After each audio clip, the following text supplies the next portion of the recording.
love a Land Rover. It's an iconic British design that's endured nearly 60 years. But that's not to say it can't be improved upon. Our Vicky's been finding out how. The Elan Valley in Wales is exactly the sort of rugged place you'd expect to find this. The iconic Land Rover Defender. It's a car with just one purpose, going off-road. And for an incredible 60 years, it's barely changed at all. So imagine the buzz in Defender land upon hearing the news about this new reworked version. It's been made by a tuning company that claims to have done the impossible. Made a Defender that's luxurious and a driver's car. Really? The Prindiville Edition Defender, in collaboration with Alive Tuning, costs a whopping £52,000. That's more than twice as much as a standard Defender. To see if it really can turn 6 decades of off-road tradition on its head, I'm taking it far, far out of its comfort zone. I'm hunting down a good driving road to see if this 4x4 that was first designed over 60 years ago can handle the demands of a 21st century petrolhead. But first I want to check that it can still roll up its sleeves. Even though this Defender was tuned for the tarmac, it should be able to get to places other luxury cars can't get to. Across a river, for example.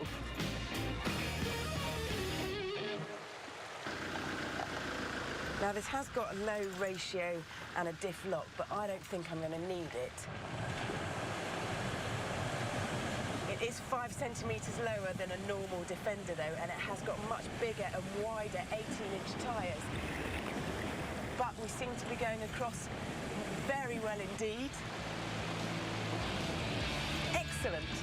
And on with the road test. Under the bonnet is a modified version of the standard Land Rover Defender's engine.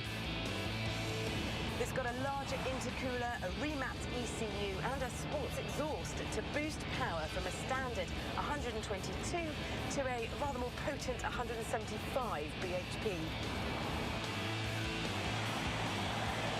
It's got sports seats which give a much more comfortable driving position and a little bit more legroom, and a really small racing car's steering wheel, which I have never seen in a Defender before. So, does all that make it more usable than a normal Defender?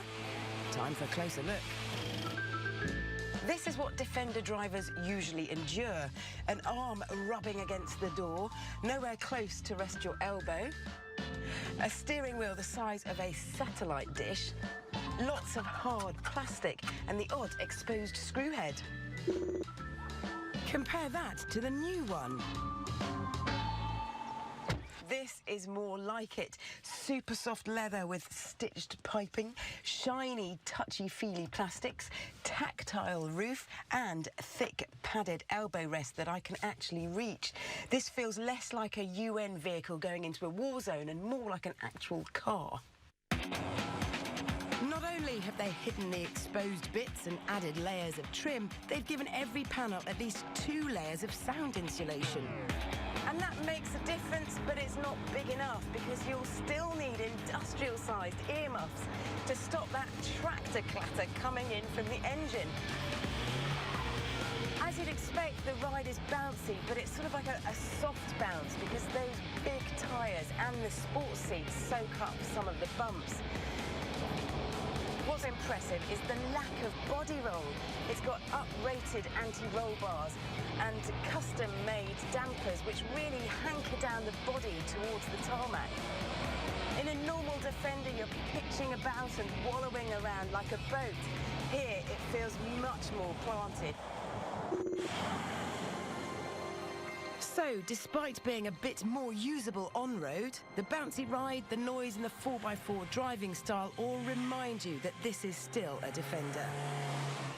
Underneath, it still feels like a farm vehicle, but with a bit of nail polish.